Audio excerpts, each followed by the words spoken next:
Hi, welcome to Live with Barb and Ray. You're Ray. You're Barb. I'm Barb. We still can't get it done. We still 3 can't years get it right, later. right? We are so excited today, guys. We are having kind of a joint live with the John Giardelli You can't of see him John's yet. Rants. You'll see him in a he's second. right here, I promise. He's right here. So we're really excited today. Yep.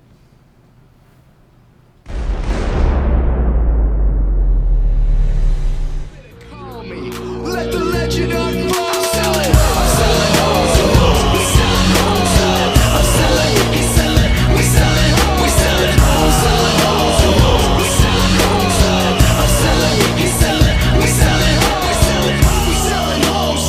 You better come and get it. We'll sell your home, son. Day after it's listed. Get you a loan, son. Whatever bank you visit. Answer your phone, son. This is your boy, Matt Pittman. Well, that was a little different. Our technical department wanted us, our creative department wanted us to try something different, and Yeah, I it don't know was if a it went teaser. so well. We teased them a little I bit. don't think we did a very good job, though. So but we it's have okay. we have a special guest, and I don't We know if do. you've noticed. I don't think I've ever wore a tie, but we have John Giardelli here today. So I thought I better put on a tie and make this a fancy show. Look at Ray dressing up for you, John. I'm so proud. So there, And you look so grown up. Thank you. to give you guys a little bit of background, there's a little bit of a healthy competition going on inside the Pacific West Association of Realtors between Live with Barb and Ray and John's Rants about who can get the most viewers and who's more popular, who's more good looking. However, we always will have the better mugs. And we always joke about it, but we love each other. We definitely do. love each other. We absolutely do love each other. But we thought it would be fun today at the end of the year to bring us together to kind of have a joint conversation. We have some really important topics to talk Very about with John. But first, we're going to let John introduce himself because there might be some realtors that don't know who you are. That might be impossible, but let's try. Well, good morning. First of all, thank you for having me. It's always a pleasure to be with you guys. My name is John Giardelli. I represent Pacific West and Tri-Counties and a number of other boards. And I think we have about 40,000 realtors in the boards that we represent. And I'm with the firm of Tyler Bursch. We have offices here in Orange County and one in the Inland Empire. And I do the real estate stuff. And a fun thing you love to always tell us when you're teaching, when you're training, is you don't sue realtors because that would be rude. It would be rude. It would be rude. Yeah. So the reason we brought John on today is we've got a lot of topics we want to chat with him about, a lot of changes in our industry that have happened in the last, frankly, month. Some news headlines, some things coming in 2020, and so let's just dive right in. The first thing, actually, that I want to jump to, we're going to go out of order, is let's talk about AB 1482. Okay. The law that has been passed and is Correct. going into effect. Correct. This is the new, it's a combination rent control or actually rent cap. It'll cap rents in almost all cases where property is not exempt at 5% plus CPI at your region, which is about almost 8%, not quite. It will require that if it's where you're moving a tenant out and you can't fit into one of the fault categories, such as non-payment of rent or misusing the property, that you will have to pay a relocation fee, minimally at the state level 1 month, but it could go higher depending upon the jurisdiction. And then it creates fault versus no fault evictions. One of the big issues, of course, if you don't fit into one of the 15 categories of either fault or no fault, it's very conceivable that that tenant can't be moved out at all. Exactly. So that happens on January 1st. A lot of ambiguity, a lot of questions. One of the questions coming up right now is a lot of landlords were giving 60-day notices. And so one of the issues that we're struggling with as a law firm is which applies, the law that was in effect when you gave the 60-day notice, or the law that goes into effect when you commence the eviction, which will take place after January the 1st. To be safe, I would presume that it's going to be the new law, simply because of the way the legislature wrote this law. The technical name of the statute is the Tenant Protection Act. And so I think that gives you an idea of where the legislature at least is coming from. Yeah. So what do you think is the number one thing that realtors need to be aware of going into 2020, especially when representing a client who's purchasing a duplex or a triplex and maybe they're uninformed about this new law? Well, number one is realtors right now, particularly those that do property management, should be giving the notices that are required And the CAR is coming out with their new forms within the next couple of days, and the new rent addendum actually has those notices in it. Yeah. So that's number one. And then you're going to need to know whether you're a property manager or not. Is your property covered? Is the tenant covered? If you're going to invest and not intend to reside in any portion of the property, then you need to be aware of what those rules are. And if, for example, you had mentioned duplex, are you going to live in one of the units? Because if you live in one of them, then you're excluded. Most likely, although we all know that the legislature has the capability of tinkering with this law. One of the questions that we're going to pose to the lobbyists that work for you guys is, do they foresee any type of tinkering with this new law down the road? Because we all know that what started in both San Francisco and Los Angeles doesn't look anything like what it looks like today. What do you think? Will they be tinkering? Because I think absolutely they're going to tinker. You just like that word. Yeah. I think they will. I think that unless something changes in terms of the makeup of the legislature, the people have pretty much voted that this is a dark blue state, and this legislature is going to do what they think. I know it's not true, but is that why you wore your blue tie? No, I wore my blue tie because I couldn't find my Grinch tie, so I wore my Disney Christmas tie. Oh, okay. You know what I gotta say irks me about this whole thing is the state voted against this just last year, and now it feels like the legislators just said, we don't care what you voted for. We're It's exactly gonna what make they did. It happen. doesn't feel like it. That is Well, what they did. yeah, and Well, I hope we out there understand that that's what just happened to us. I know that the two of you are very keen on all the lobbying issues that are going to be discussed probably in the first quarter of next year. And I think personally, and this is my personal opinion, I haven't discussed it with you two, that lobbying efforts are one of the 2 or 3 most important things that the association does for its members, both at the state level, and you've got a phenomenal group of lobbyists up there, and at the local level where you've got Tim and Christine, and they both are phenomenal people. So from that standpoint, the kind of work that you do, sometimes the members don't even see it. No. Something doesn't get passed, or gets passed, but not as bad as it could have been. Absolutely. We're going to probably talk about the new independent contractor law, and that's one clear Let's situation. go right into it, because I don't think our members even understand what AB5 is and how CAR was instrumental in getting us carved out of that. Before we Or move into on, let me that. give a reminder that for 1482, in the links below, we'll have the link to the Yes. CAR white paper, and we've Yes. mentioned this before. But if you haven't read it, read it, Yeah. because that's very And we important. took their paper, and we actually wrote our courtside newsletter, so the members have that on the association's website. So let's do the link. Yeah, you might want to do a as link well. to that, because what we did is we took more of a problem-solving approach to it, and we're going to continue to do that. We do the courtside newsletter for you guys, and it's a free benefit to the members. As the law gets tinkered with. And or as we discover through efforts, again, we get phone calls from members, and it's like, oh, I hadn't thought about that, Yeah. because some lawyer is arguing the ambiguity and trying to argue it from a pro-tenant perspective. And so we'll see how some of this unfolds over the next year or two, and as that occurs, we'll write about it, and we'll keep the members That's great. Updated. AB5. Big victory for you guys. Huge victory for us as California Realtors. Huge victory. AB5 basically codifies a case that was decided by the California Supreme Court unanimously a little over a year ago called Dynamex. The problem with Dynamex, from a realtor's perspective, is that the case set up a test. It's called the ABC test. And it did away with an old case that we'd all been relying on called Barillo, which was sort of a 16-point test. And it basically, without going into too much detail, the test could not have been met by realtors. Exactly. Because the work that realtors do for their broker is central to the business of the brokerage, and that is one of the 3 tests. So your lobbyists were able to, when it was decided to codify that particular law, your people rolled up their sleeves and were able to actually get a phenomenal carve out that, in my opinion, is actually better. Now, not revealing too much, because The Rant will be covering this topic this afternoon.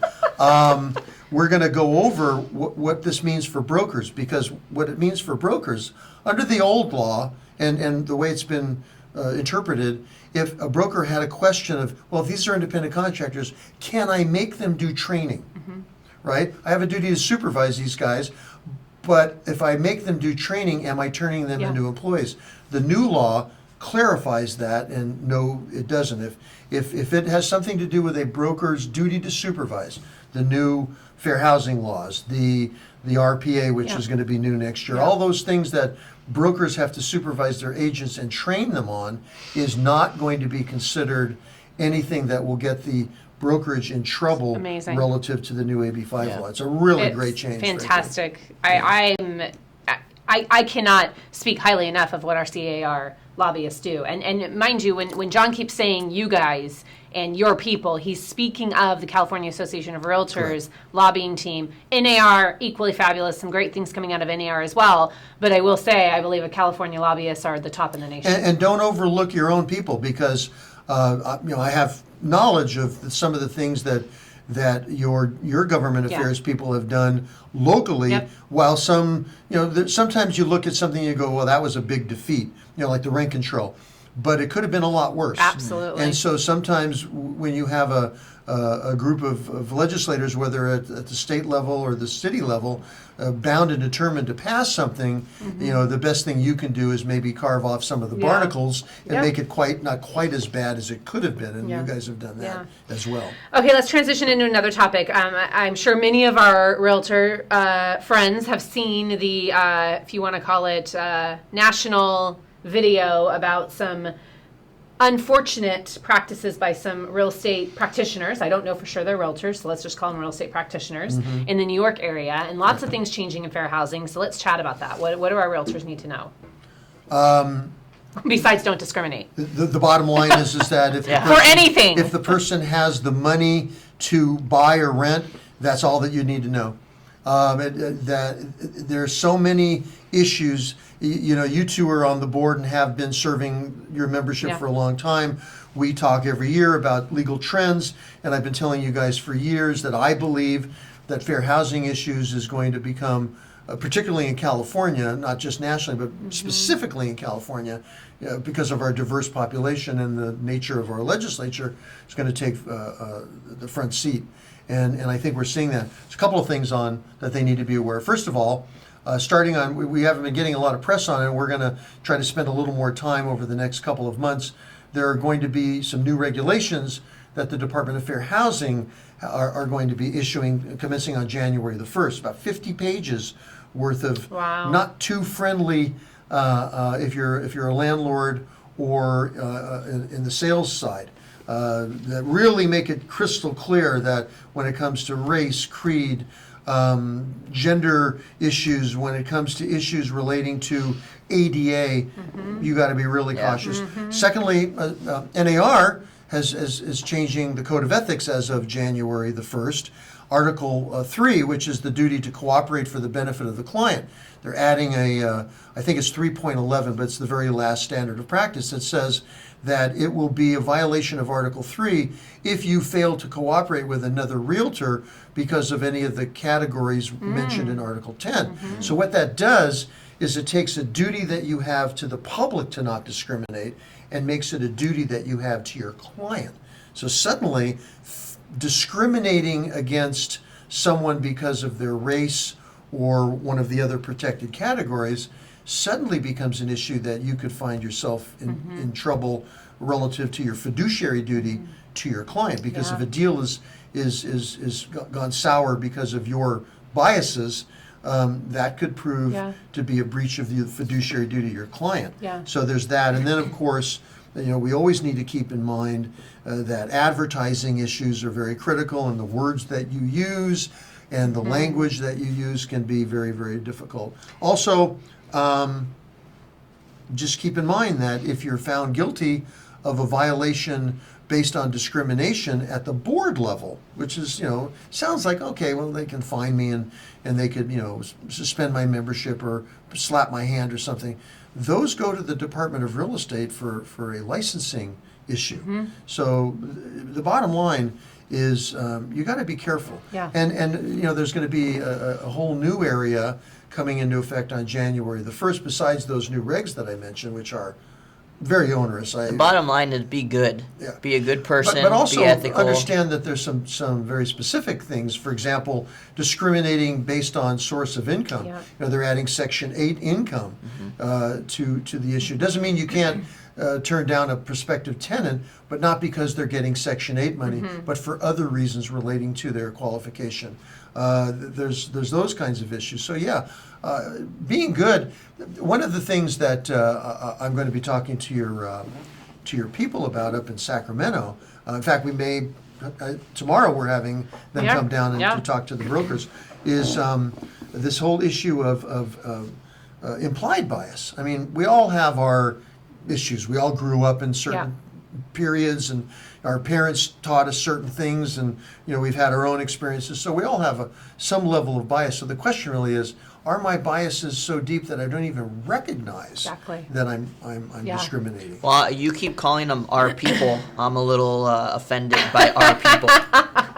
Some discrimination Steady, going on right Ray, here. steady. Okay, the biggest topic we need to chat about is the new NAR clear cooperation policy that was voted on and approved. And I've had a lot of realtors challenge me on that in different forms and different broker previews. And I want to assure you that I was in the room. So I know it was voted on and I know it was approved. And John can second that. But talk to us what the new rule is, how it's going to affect us. And what do you know about what CRMLS is doing to create some regulations? The new rule that was passed basically is trying to deal with this whole, I guess the broad topic is either coming soon signs and or so-called pocket listings. And trying to reemphasize that the real definition of a multiple listing service is broker cooperation. Absolutely. For the benefit of the client and to provide offers of compensation in procuring cause type situations. The status right now is that, as you mentioned, NAR has passed the basic policy. From what I was told, it wasn't even a close vote. It was not. It was overwhelming. That's number one. Number two, they've given local multiple listing services that are bound to follow NAR policy, those that are owned and or run by realtor associations, the obligation to have those rules in place by May. However, your MLS, which is always cutting edge, has actually already created a rule. It is now going to their rules committee. Once it is passed and finalized by the rules committee, the goal is to have it ready for implementation sometime in February as opposed to May. So your rule will actually be in effect much sooner. And the upshot of it is, if you've got a listing, you're going to have to put it in the MLS unless certain exemptions are reached. One of those key ones going to be that you have a buyer internally.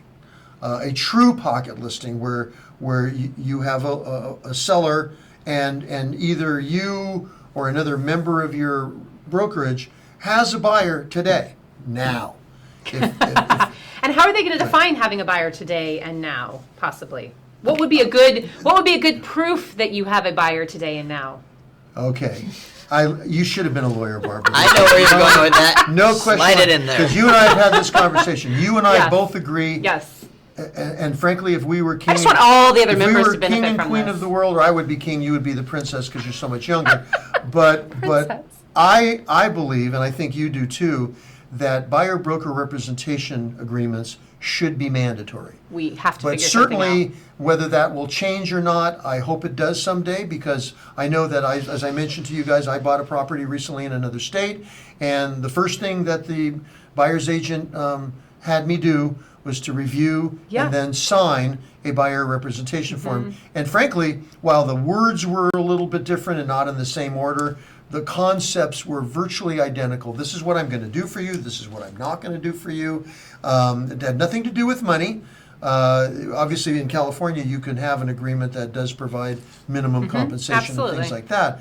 I personally think that should But be it laid out the scope of the mandatory. practice of what the realtor was going to do. Absolutely. And so if Ray and I were in the same brokerage, and I have a buyer, and I have a buyer representation agreement That's signed, great so evidence. I can prove that I actually had the buyer, That's correct. then Ray can show it to my buyer, we can do the transaction and not violate Correct. this new clear cooperation policy. And then the other is the coming soon sign. And Yeah. and again, I mentioned I went to the movies last week, and I saw previews of coming attractions, and that's what a coming soon sign is supposed to be. Can't see the preview. movie yet. Yep. Unless I pirate something, but I can't see a the great movie analogy. yet. And so, but it does whet my appetite maybe to see that movie. Exactly. And that's the real coming soon sign.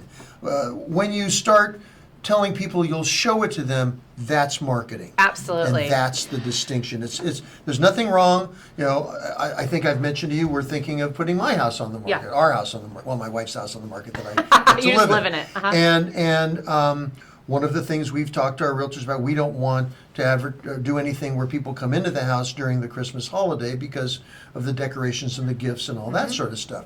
So what would be wrong with a coming soon sign saying this property will be available in early February when we get back from our vacation? And that's okay, but once she starts showing it, Yeah. then you go to the next step, Yeah. and that's where the violation comes Okay, in. but your days on market will accumulate, right? Well, that's Currently. That's the benefit. But that's gonna change. Of having the CRMLS exclusion agreement. Yeah. Which there's a new CAR form coming out in the next few days that is very similar to that form, but it's my recommendation that you continue to use the CRMLS exclusion Yes. form. And if you file that form, then it tracks days on market. Until the and- rules and- change. correct. And then, Then so I we'll just want see. to, I want to clarify a few things because I'm on Facebook, you're on Facebook, and I read some of the entertaining comments I see on Facebook from across the nation.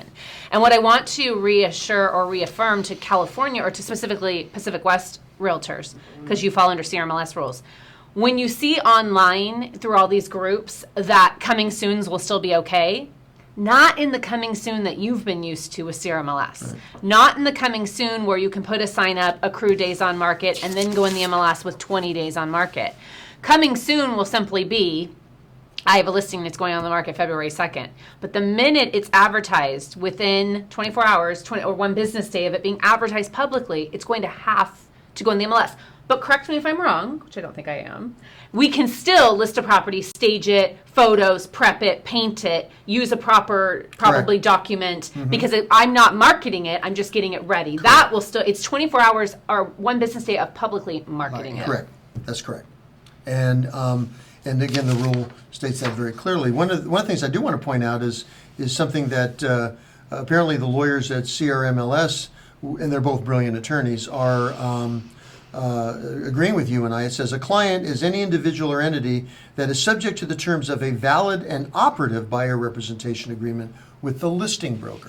I love that. So- Maybe this will teach Southern California realtors how to use buyer broker agreements. I hope not, because while I don't sue realtors, we defend them a lot, and I'll lose a lot of business Because realtors will start because having realtors agreements? will again, it's called risk management for a reason. Yeah. There's always going to be risk. It's how you manage it. Yeah. And so from that standpoint, by having a buyer representation agreement, particularly the ones that CARs put together because they're excellent, what you've done is you've defined that relationship, because if you look at the jury instruction, it talks about things like stepping into your buyer's shoes. Yep. What does that mean? Exactly. It has no real meaning. It just means it's whatever the jury decides it means. Yeah. And so by putting together a contract that clearly defines the obligations and those things that are not going to be done, going over that with your prospective client, and then carrying out your obligations, what it does is it gives, if there's ever a problem, it gives everyone a chance to go back to that agreement and say, did you read it? Did you have adequate time to look at it? Well, this is what that says, and it says that Ray wasn't going to do that.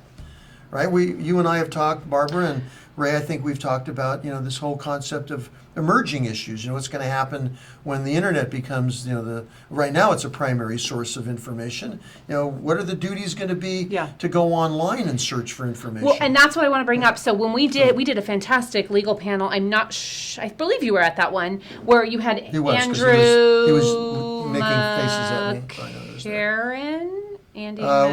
We had. You're talking about the panel here. Yes. I thought you meant the one up in No. Sacramento. Because Yeah. the lovely, fantastic attorney that John brought. Andy McCarron, very fine attorney. Yes. He said something that scared the living daylights out of me as a practitioner who hasn't been so great, completely transparent and honest about using buyer representation agreements. Because I do business relationally, and I've always had the belief if you go buy a home from someone through an open house, I wasn't doing my job and we didn't have that relationship. I've completely changed my thinking and have changed my practice as of literally 30 days ago.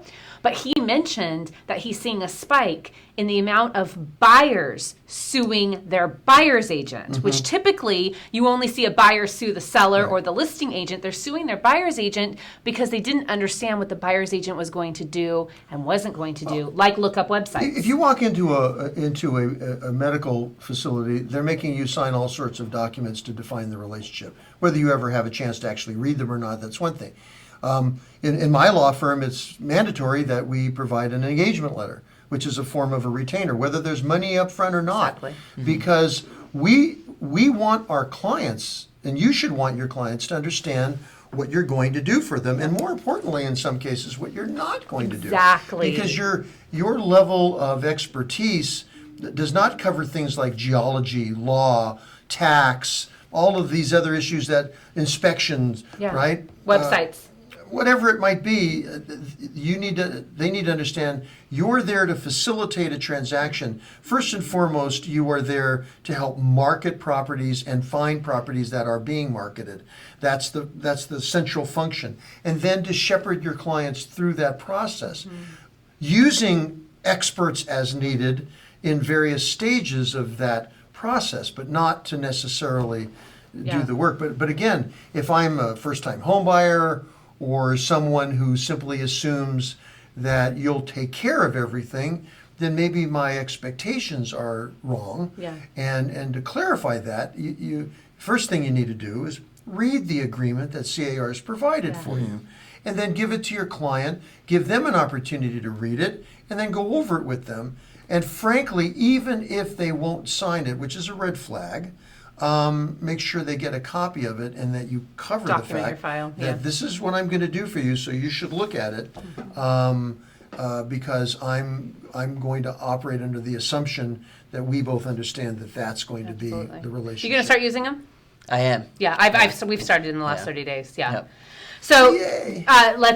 speaking of contracts, we have a new purchase agreement coming out. Yes, you do. The RPA of 2020. It's going to be this big, headline, RPA of 2020. It's going to be, in my opinion, a better transactional document. I agree. Yes, it's going to be more difficult because for you and I, the three of us know that contract pretty well. Yeah. We teach off of it. We've read it a million times. And I was whining yesterday to my team that I've got to go learn something new, and it's going to be tough. Yeah. On the other hand, as I read through it and as I read comments from the brokers that I'm sending copies of it to, I just think it's a much more improved form. First of all, they're going to take some of the forms that you guys should be using and putting them in the contract. So yeah, it's going to go from 10 pages to maybe 16, 15, 17, depends on how they end up. But it's going to be longer. So what? Right? You're already doing it anyways. Or should You know, have been doing it. if you add in the delivery of notices addendum, if you add in some of the other forms, the contingency forms in this form and that form, you're already well past the 10 pages anyway. So why not put some of those forms in? Secondly, it flows better. I think that Neil and Howard and the legal form team are doing a great job on that. In fact, and so what's going to happen with it? Well, first of all, they're going through drafts now. We should be getting another one in the next couple of days. It's the third draft. And then we'll be going over that. Ultimately, in May at the CAR meetings in September, they're going to roll out what they hope will be the proposed final draft, which will then, subject to any last-minute tweaks, be ready to start training people. So you'll have from late May all the way until early December of next year to learn. Obviously, no one can make you learn, but come December of 2020, You better have learned it. Zippy does it automatically. Zippy will take out contract that you're using Yep. today and replace it with the new one, and you'll be assumed to have done your training. This board does phenomenal job of training.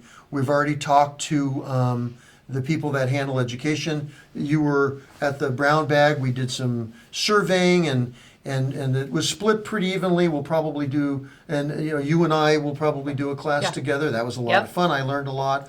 But we'll probably do a couple of shorter classes, and we'll see how they fill up.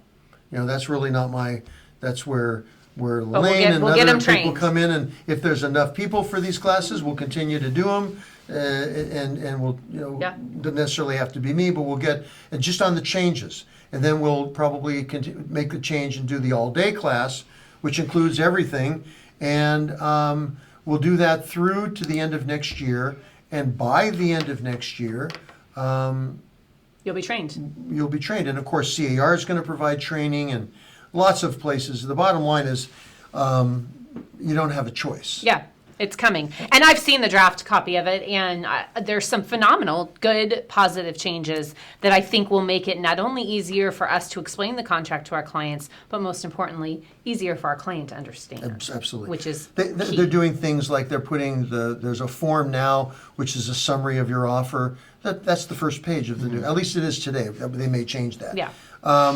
All 9 contingencies that are spread out through the contract, Are in one while place. they'll still be in their own paragraphs, they're going to list them for you so you can check off. And I can look Very right now quickly. and I can say, oh, these people want a contingency for like the a highlight sale of reel. the It's a house. highlight of the And then, highlights then of they're the going to offer. expand the area dealing with personal property, make that a little clearer and Yeah. a little bit better. I just think it's a better contract. Yeah. They're flipping some things based upon use. Most of you now, it defaults to a specific date to close escrow, and then and you put your 45 or whatever days you're going to put. They'll flip that, and it'll default to a period of time, and then you write in the date. Yeah. I haven't seen it yet, but I'm assuming they probably added some stuff technology related as far as ring Yes. doorbells Yes, and, it's all and in there. security and Sure. recording devices Yep. in houses. 'Cause that's- Absolutely. Yeah. Yeah. They've also added things like, and again, it could change, but one of the other things I also saw that was interesting was, all realtors in that, typically, not all, typically in the escrow area, we write, mark buyer and seller each pay their own equal share. Well, now there'll actually be a fractionated category where you can write 50-50 or 75-25 because it doesn't have to be 50-50. It could often be it's not. 100 and 0. Often it's not. So things Right. like that to Exactly. make things much more clear. So realtors aren't creating our own language to get And it ourselves will in also trouble. give you an opportunity to think about how you want to negotiate the deal depending upon your bargaining position. Because if you have to check off a box, you're going to have to think about what you're going to put in there, rather than just pull a string and put in something that may not make sense for your particular transaction. You'll have an opportunity to think it through. Yeah. I just think it's a better contract. Again, you guys are facing, and as is every industry, a lot of challenges. Not the least of which are people trying to siphon off some of your business. And realtors are going to need to be at the top of their game because the value you bring to the table is enormous if you know what you're doing. Absolutely. And having something like a contract that's, in my view, and I think yours, Yeah. a better contract, it just helps that process. Yeah. So my favorite question of the day, rapid fire. What are realtors doing to get themselves in trouble right now? Oh, gosh. What are the top 3 things you're seeing? As you know, I'm I won't say at the tail end of my career, but certainly I can see the sun starting to set. And I wish I had kept a journal of all the interesting things you guys do. It's still really, obviously making an assumption that you're a truthful, honest person of integrity. And it's not because you're lying or secreting information or something like that. It still boils down to errors or omissions. And a lot of times it's the things you just didn't do. Right? Yeah, not understanding that when that inspection report comes back, that you ought to at least have a look at it and maybe talk to your client about about maybe doing a few more inspections. Yeah. Things that, not disclosing material facts that, might affect the transaction. They just, my key beef, because I'm a lawyer and I don't sell real estate, I'm not a broker, is dual agency. Because at some juncture, if I'm representing both Barbara and Ray, right now we're all in love, right? We have this prenuptial agreement called the RPA. Everything is fine. Maybe the negotiating gets a little difficult, but the reality is, we're fine. But when I get into that transaction and problems start to occur, who am I going to pick to be on the side of? And the cases that I've seen, the realtor chose probably the seller many times because they hope to keep the listing even if the buyer falls out. And so you end up in situations where there's that problem. I just think, frankly, you got to... When I wrote my risk management class, I did it on the way back from a scuba diving trip, and I started thinking about it in that context. You buy the right equipment, you go to classes, you talk to people that maybe are more knowledgeable if a particular issue comes up, right? But at the end of the day, stuff happens, and you got to be prepared to deal with it because it's something that you simply didn't anticipate. But if you've already fallen behind because you haven't read the forms, you don't know what the changes are, you don't have a good relationship with the other realtor, or the other realtor is a bozo and you can't get their cooperation, you're going to end up having some difficulty.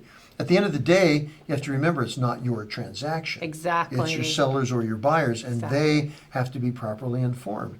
As you know, I tend to be, that's why they call it John's Rants appearing. I asked him for it short and concise and 3. Yeah, you know what time it is? We're good. Okay. We're good. Short and concise. I'm a word merchant. It's okay. So there's That's no what you're such supposed to thing as do. short and We concise. pay you by the word, John. I hope so. If that's the case, I'll keep talking. No, the bottom line is you got to be knowledgeable. You have to have your basic core knowledge, Yeah. and then your experience and the people you surround yourself with should get You those always have to things. put the client ahead of your commission check. And I think that anytime you put the client ahead of your commission check, you're going to be just fine. There's a reason the first 9 articles of the Code of Ethics have to do with the duties you owe to your client. Yeah. Right? And the rest of them deal with other things. But the first 9 out of 17, over half, deal specifically with the obligations you have to your client. Yep. RPAC, last thing we're going to wrap up. You mentioned it earlier about the amazing lobbying efforts that our California lobbyists do and our national lobbyists and Tim and Christine, who's the best government affairs team in local association work, in my opinion. But RPAC, this little pen that I wear, Ray forgot his today.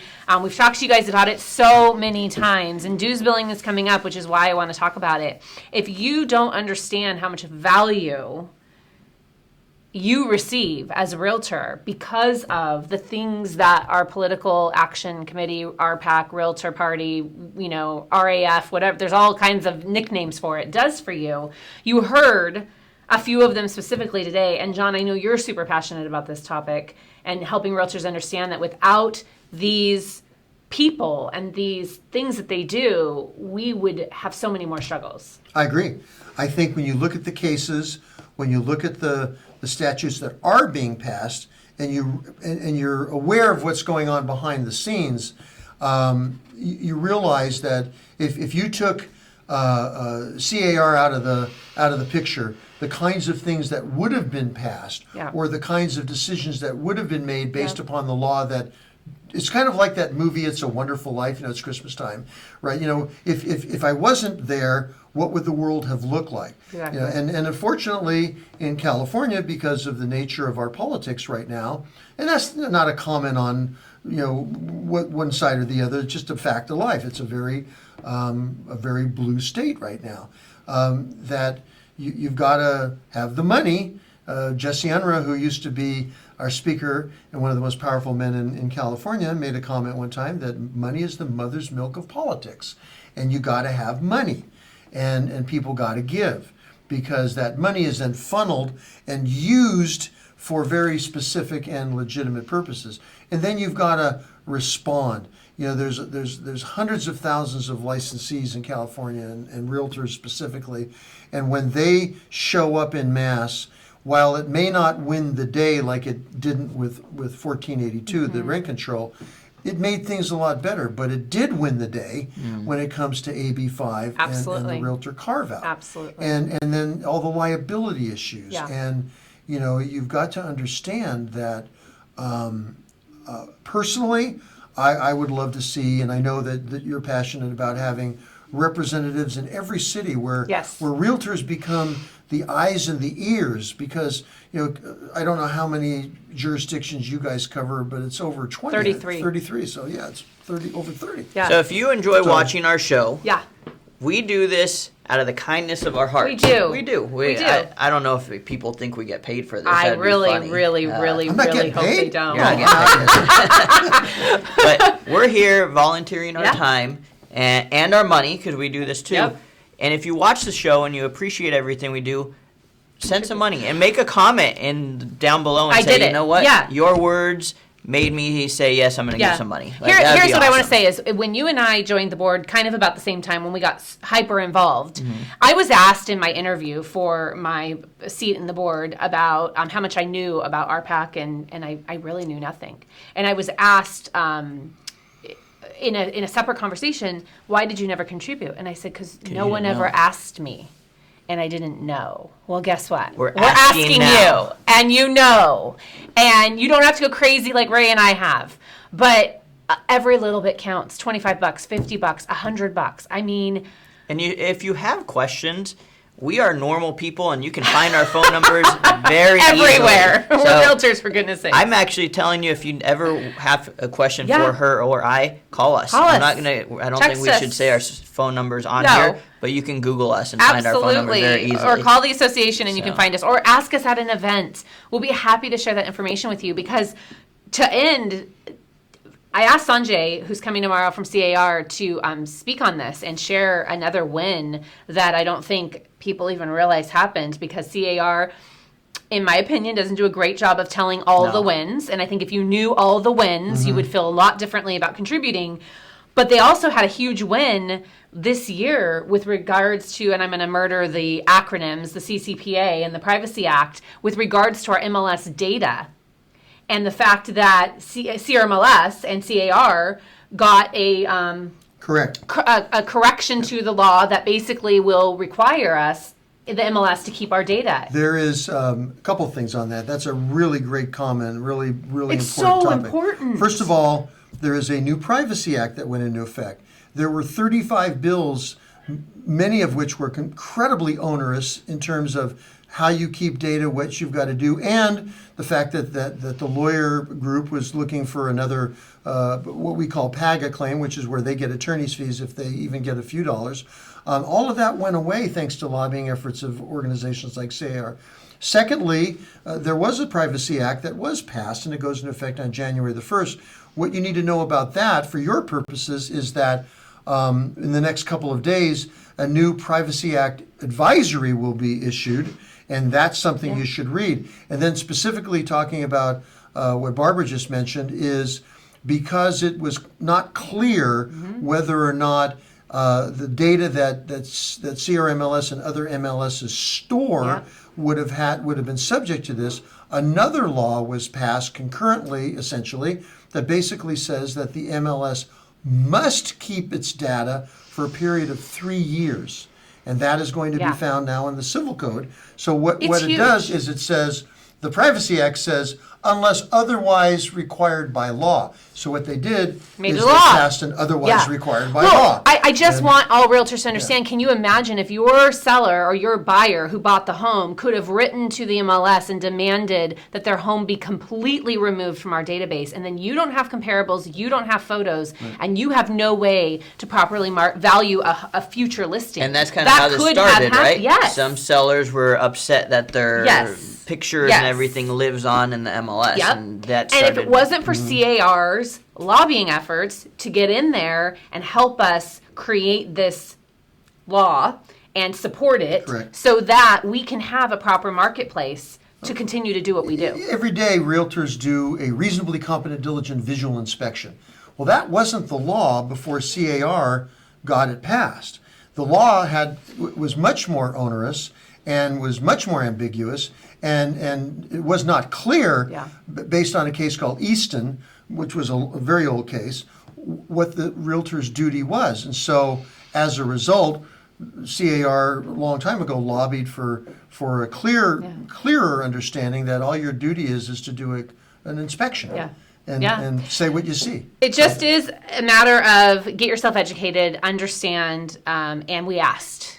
Yes. And we'll continue to ask. Yep. Contribute, be a good steward of your industry, understand what RPAC does, and understand all the value it brings. Right. And we are way over time, but I think this was Are we phenomenal. Thank you, John. Thank you. Thank you, Thank John. Thank you so And much for applause. being And here. remember, John's rants. No, You can plug your show. You're going on today, right? I'm And gonna that's- not live. we He's don't not. do live. He's not polished enough to go live. I'm just not did it. erudite like you guys. So what I'm going to do is we tape it because again I'll talk about certain segments and then Jay does a great job of editing out things like that are not necessarily essential. Today, because your staff has been getting a lot of calls from brokers about how they can train under the new law. Love it. I'm going to walk through. So it's really a broker issue. Okay. Can't wait to hear it. And we're going to talk about the background of all this, and then specifically what you can do, and of course also be aware. I know you're over, but that CAR is actually putting together a checklist, because one of the issues that comes up a lot in your professional standards ethics cases is should the broker be named. So a lot of what we're going to be talking about is going to also be part of that checklist down the road. Good stuff. So that's All right. a lot of cool Well, stuff. thank you for watching as always. Have a wonderful holiday. Yep. A happy New Year. We Year. won't see you till the new year. Yep. And that's it. Stay classy out there, PWR. Day after it's listed, get you a loan, son. Whatever bank you visit, answer your phone, son. This is your point.